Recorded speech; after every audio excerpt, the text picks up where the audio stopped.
welcome back, welcome back. It is time for round number 4, Phreak, as we are getting in the Yep. weeds. Certainly, as players are on the road to 5-0. We'll be looking at our 3-0 players, of course, as this round is going to be kicking off. But Phreak, we've seen a lot of things today, and I think the thing We we've have. maybe seen most of is Go Hard. So what better than Saro, the player credited with popularizing the Go Hard TF deck, to introducing Sarah. How you doing, man? Thank you so much for joining us. Hey, I'm doing great. Glad to be here. What's up, everyone? Nothing much, nothing much. Just watching your creation destroy people round after round, it feels like. So kind of tell me, where did the inspiration for this deck come from? Like, what did you think, I guess, when you first saw the card spoiled?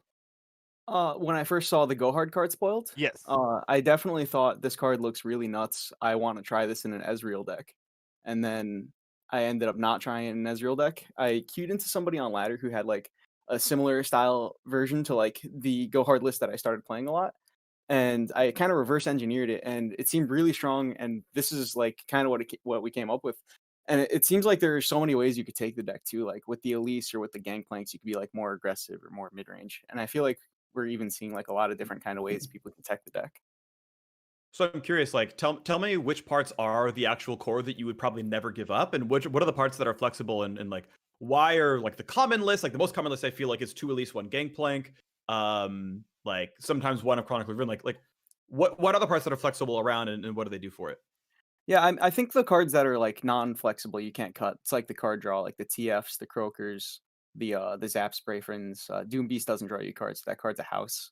I Yeah. think those guys are all really staples. And then like the tech slots that you have, I feel like are kind of like the copies of Ruination or like the Crumbles. The one Chronicler of Ruin is kind of neat. Those are all kind of the techs. The champion slots, other than Twisted Fate, are also you can do whichever. What kind of change between the two? I know you said initially like go more aggressive or go more mid range, but like are there other considerations than Elise and GP, even in like really fringe scenarios, or why people kind of settled on 2 and 1? It feels like that's the most common. I think the reason people like 2 and 1 is kind of because Elise is great on 2, but like the second and third one kind of feel a little underwhelming. So when you just have the 2 Elise, you have like decent odds of having it on turn 2, but you also have like the 1 GP, which is just like a nice top end finisher in a lot of decks. Against a lot of things, the 1 GP, if he's leveled up, he's really dangerous.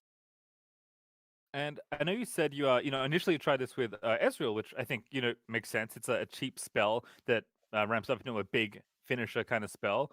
Do you think there are other Go Hard strategies? Because at 1 mana in a very powerful region, it feels like you could put Go Hard in a bunch of other decks. So do you think there are other Go Hard decks out there, or decks that maybe don't go all in as leveling the card up, but can maybe use it as a utility tool almost?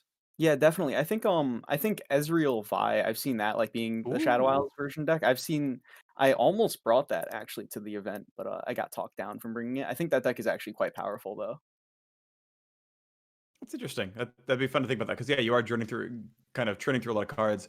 I see your point about how much like card draw matters because you're playing bad Blade's Edge 3 times, right? And like when I saw that, I was like, wow, I'm so like no one runs Blade's Edge. Katarina generates a free Blade's Edge and she's still unplayable, and it's like, wow, you have to play this card 3 times and then draw it a 4th time before this card's any good. And it's like, no. This is a tournament defining deck. It's kind of amazing. But I feel like, yeah, the card draw is like super necessary to make this deck work at all because you need to get that 4th copy at some point.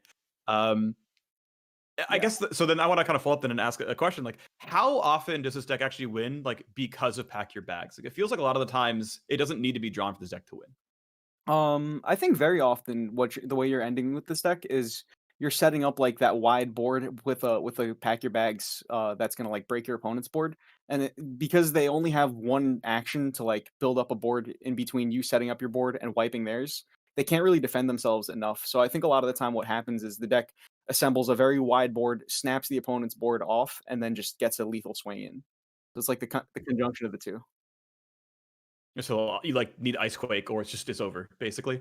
Yeah, it's a lot of pressure. You have to answer that board in one action usually. Yeah, is that actually why we're seeing more Ice Quake? Just because like that's probably the cleanest answer to Pack Your Bags killing everything you have, or is Could it be. other matchups It really? is a pretty solid card to answer that. I think it's also quite good into fearsomes. It'll wipe their board Right. pretty Yeah. often. Yeah. All right. Well, we have to step away in just a moment, but I do want one last thing from before we go. How many copies of Go Hard do you think we'll see in the top 32? In the top 32, I'd say at least like 18 to 20, maybe more. Could be I think more. We'll see. if we're only saying the TF version, I would say that. I think you might even see some other versions pop their head up. Yeah, I maybe think someone's. Mhm. Go ahead, sir. I don't think the TF version is the only playable version of that deck.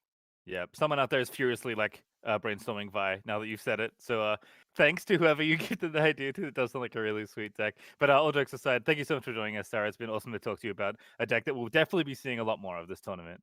Yeah, I appreciate it. Thank you guys, and Yeah. enjoy casting. Thank you. We Thanks. have so far, and we will watching more and more Go Hard Free because I imagine that's coming up here in round number 4.